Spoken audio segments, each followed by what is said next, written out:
Hi, I'm Bilton, Chris Bilton. Welcome to the Diamond Metal channel. If you're new to me, thanks very much for watching, and if I give you some useful content, why not consider subscribing?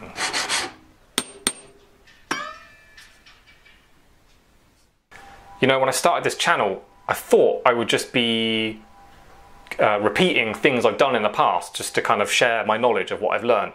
But what I'm enjoying, having my own workspace, what I'm enjoying is actually still learning more, so I think it's quite good for the channel. You can see me experiment and I kind of grow as a jeweler.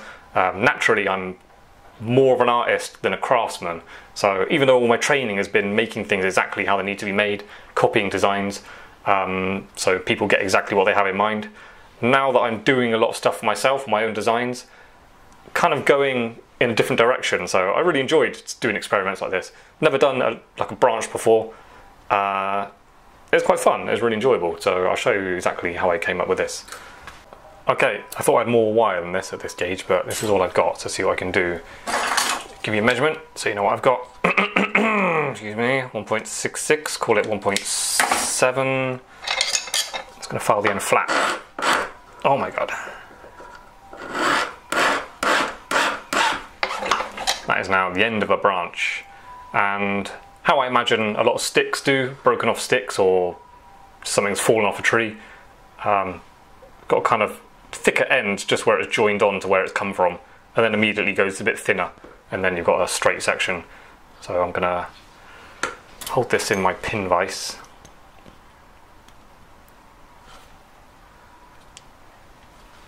And take my square needle file and just file it round, but not go in right to the end, so I can leave a bit of thickness there.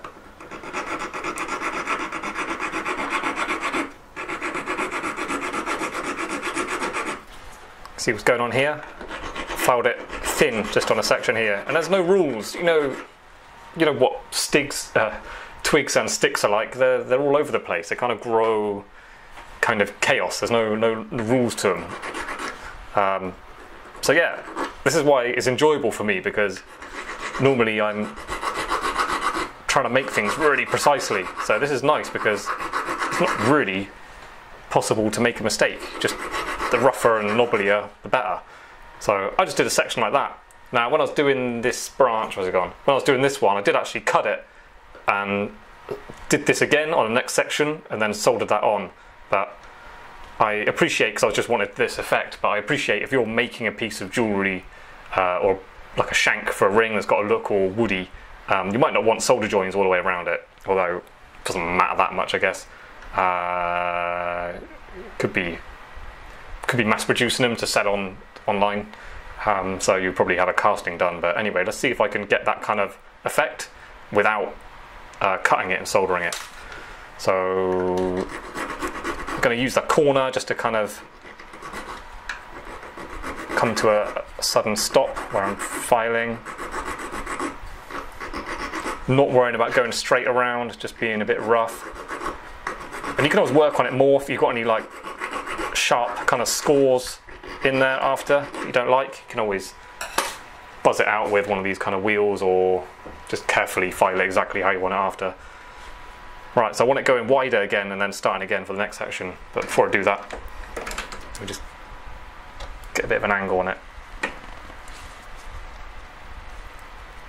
You can go around it, squeezing it quite hard with pliers, maybe not those. If you've got some like snipes, squeeze it quite hard, get some little flats and little angles on there. Just, like I say, I think the rougher the better. So again, I'm doing the same as that, but here.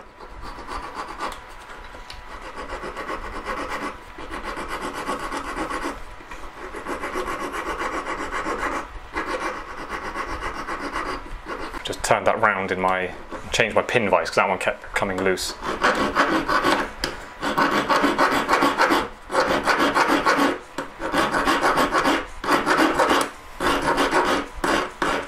So I've only got a short bit of wire, so obviously I'm going to have to solder something on to extend that.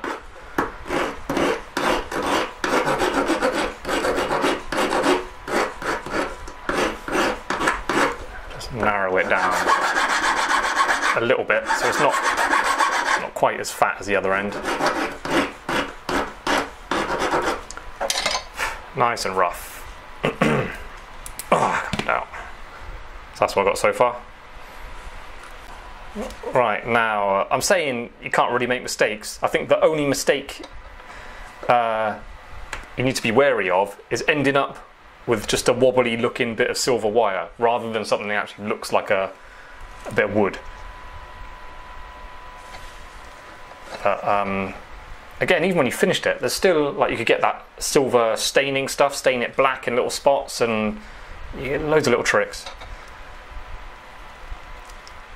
Right, I'm bending that around now.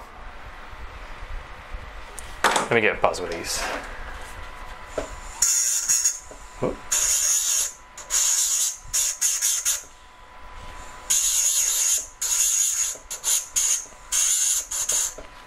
I think keeping it rough and unpolished really adds charm to it. If you tried to make it all smooth and then polished it with bristle brushes, it would just lose all its kind of character.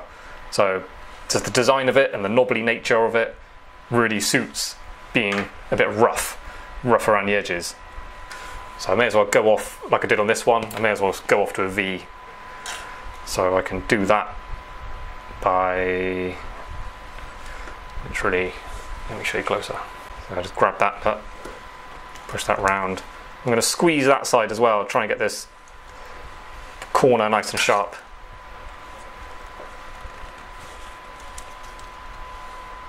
Squeezing it down that way. Again, can't really make a mistake too much. How do I want to do that?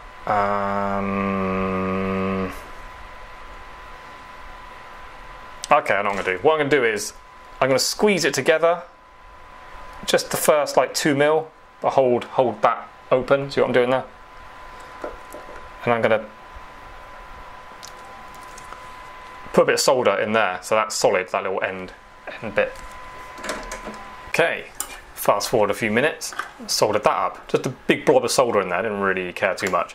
And the reason I kind of over soldered that on purpose was because how I have in mind to join that on. And I'm not just going to file that flat and plonk that on. We're going to do something a bit more clever than that, which will help this look more sticky, twiggy, woody, tree branchy, whatever you want to call it. Real, I suppose we should just call it. So I'm just going to file, because that's wider than that, so I'm just going to take a bit of width off it. Being a bit rough and angular on purpose.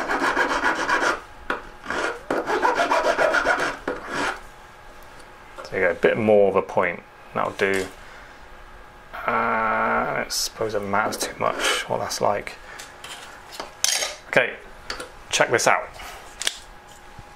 Get a cylinder phrase, any old cylinder phrase, which is gonna be about as thick as that, or a little bit thicker even, might work. Watch this. This is where that's gonna sit in, yeah? Oh, that's not cutting at all, is it? Come on. Come on. I'm battling on with my crappy old blunt tools.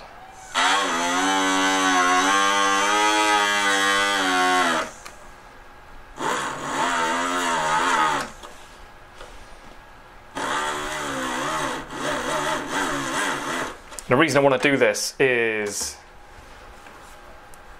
that will slot in there nicely when I put it in deeper, and then I'll get a kind of nice lump as it's stuck on there. So rather than just being a nice clean flat join where they're put together, it's kind of in there and then wrapping around the sides a little bit as well, if you know what I mean.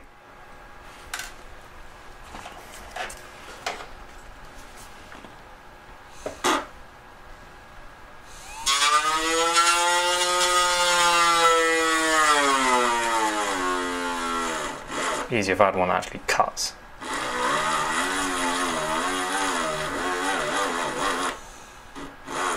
Problem I got is I never throw anything away. Like that should just go in the bin because it doesn't cut and there's a liability and more likely to slip and damage something that I really care about.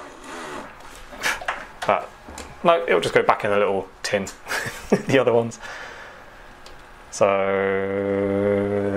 there you go. I think that might, I may as well show you exactly what I'm doing. Using my tweezers in the slot in my bench peg, so that's holding it together, and then the extra solder that I put in that V should just flood into that joint.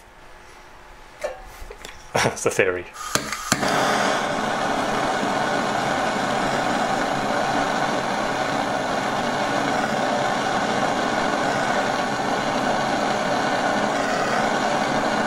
There we go. Don't know if you saw that. It worked quite well. So again, whatever you want. Rougher the better. More. Don't want to file out that knobbly bit I've got in there. A nice bit of soldered join in.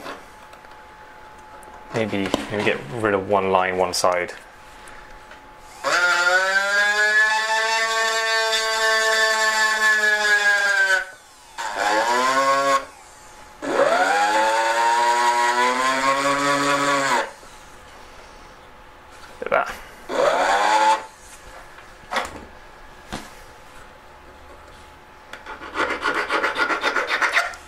I do kind of enjoy working like this.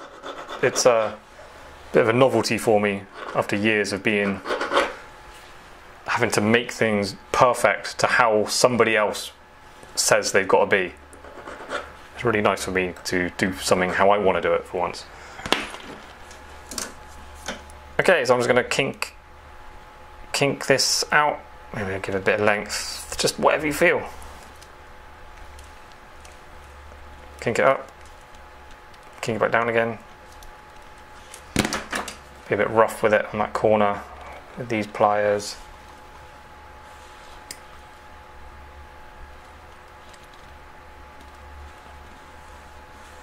Now I'm just making this with just looking like a branch in mind, but if you're making it with it being like a ring band in mind, you'll probably start with something a bit thicker, be a bit less wacky with its height differences, but certainly you can cross over, but maybe you've got to keep it in mind, keep it relatively flat, so you don't want it banging around like that.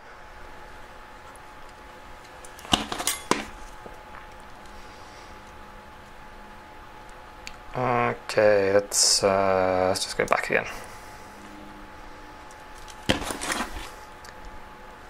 Again, nice and rough with these pliers. I might make another V section coming off. I'm just going to bend this out this way if I can hold it.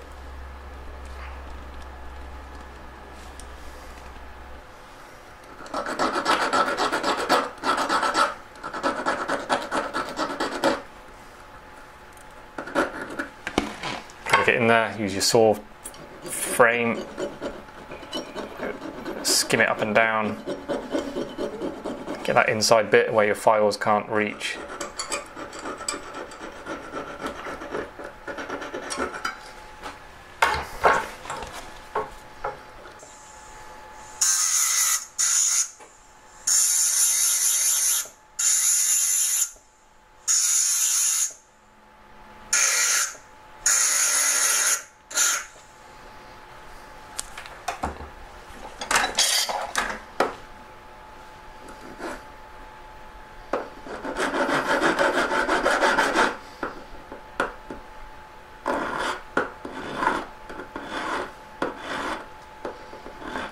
I got an idea.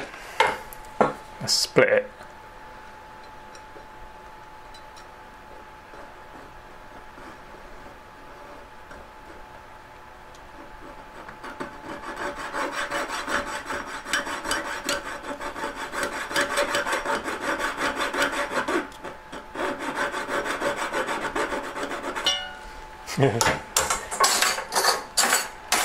Knife blade. Push it open. Look at that.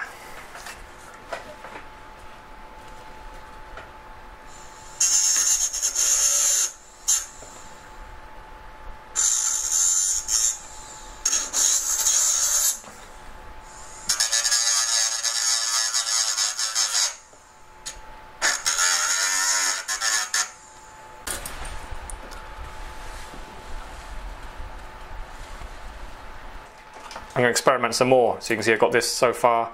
Like I cut that one and split it down, I'm going to see if I can split it twice. So to get the distance for that, I'm going to hammer it a bit flat down here.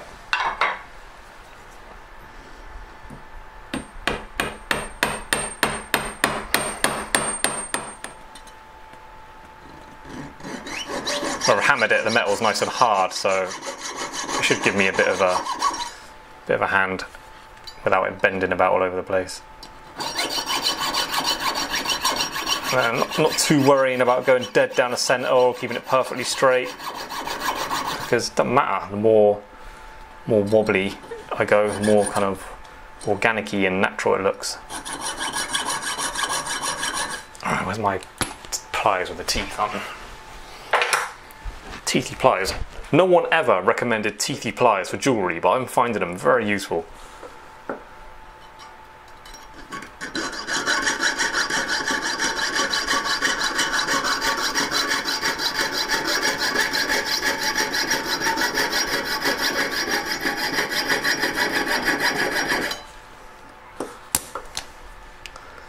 Great success.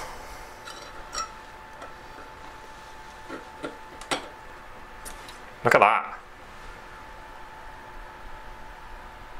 What I'm going to do now, I'm going to hammer them a bit more. Try and sort of square them off a little bit.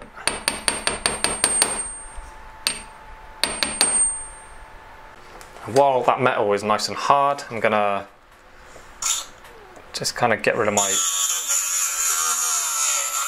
saw marks. That's not doing a very good job. Paper disc.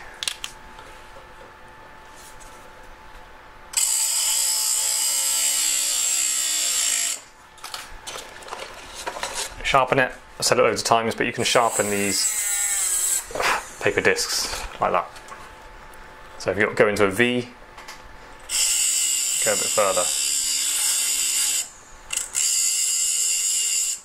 See, I'm papering away file marks because there's no weight on that and it cuts really well because it's spinning. Very easy. Now, how light am I pushing? But it's doing quite a good job of getting rid of my file marks. That's where these paper discs are a benefit.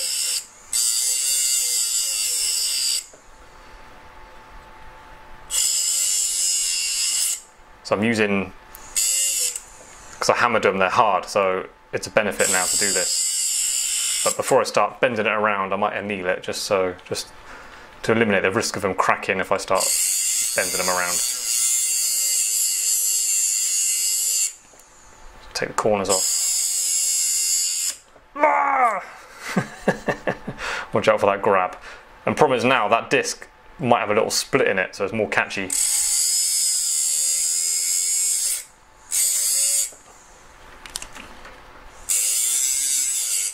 But check this out, it's how you learn. You make mistakes, or something bad happens and you didn't want it to, but as long as you understand why it happened, you know for next time. If you've done this on yours, when you anneal it, very careful. It's just a very thin bit of wire, remember. If you melt it, you kind of wasted your time being careful, cutting it and shaping it.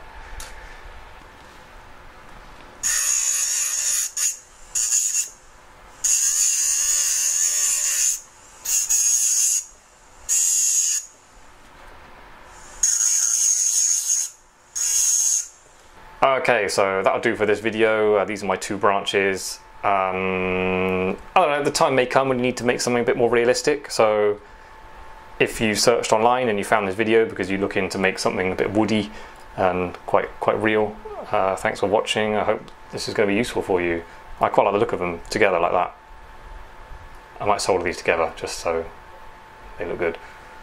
Putting these together, I'm using a ball phrase because you know that cylinder phrase wouldn't cut. This ball phrase, I selected it just because it's kind of the same roundedness as where I'm going to join it on.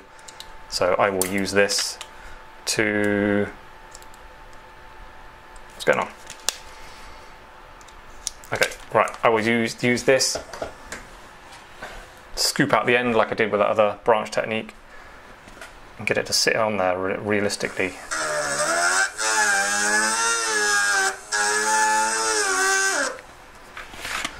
See how that goes.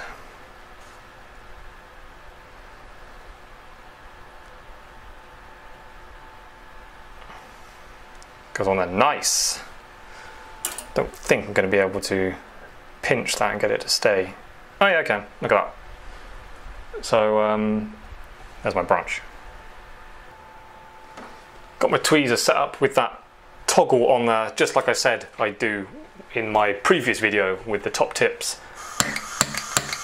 Well,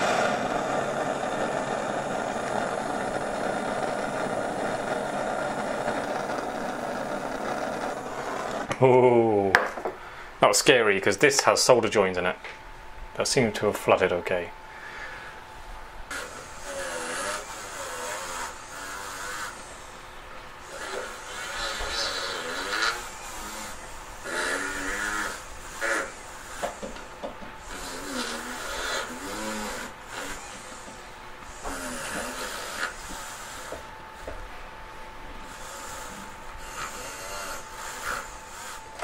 So I'm calling that finished. That's my version of a realistic branch. Now you can use these techniques I showed you as ammo to make your own version of this ring. Well, I can't get a good photo of it because it's shiny and annoying. So I'm gonna stain it black. Or I was going to use this staining stuff on it. So I'm experimenting, like, we're learning together here. Don't get too mad on it.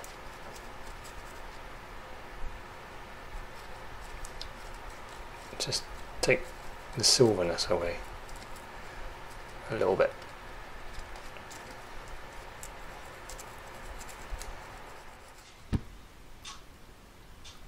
Okay, so here's my finished branch. Apologies for just showing a photo and not giving you proper video footage. I'm just going to narrate over it. Doing this just because it's trying to finish the video off, and it's gone past midnight now, and I don't want to go to the workshop and turn all the lights on or whatever just to do that. So here's a photo of it looking how I left it finished. I put that black staining stuff on and it was looking a bit too black, so before it dried I just wiped it off basically with an old rag, and that left it looking a bit more grey and patchy, which suited it, I think, and made it look more real. Yeah, so have a go. Don't be afraid to experiment and make mistakes, and it's all part of the learning and all part of the fun of moving forward with your skill. So yeah, hope you enjoyed it and hope the information was useful. And there actually are not that many instructions to making it, so I did what I've done in the past with my videos. I just show a lot of footage of me making it, and if you clicked on this video or any videos on my channel, I think it's far more valuable. You actually see me doing the work if you're looking to see how jewellery is made. Like, I can't beat that with words. It's just far more valuable to someone wanting to learn about how jewellery is made just by seeing it being done. So that's why I like to video myself actually doing it a lot, because that's what I would want to see if I was looking to learn it. So yeah, remember to hit like and subscribe and share and all that. Thanks, see you next time, bye.